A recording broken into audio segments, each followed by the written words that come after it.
Hello there again from Speed Beez. Today we are looking at the Henry Big Boy 38 Special Revolver Speedloader. The speedloader works by this retaining spring, holding the round in like that, and then pressing on these, presses the round out, it presses on the rim of the cartridge.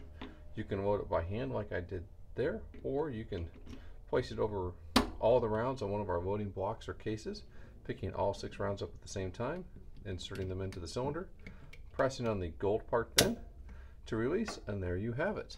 Thank you.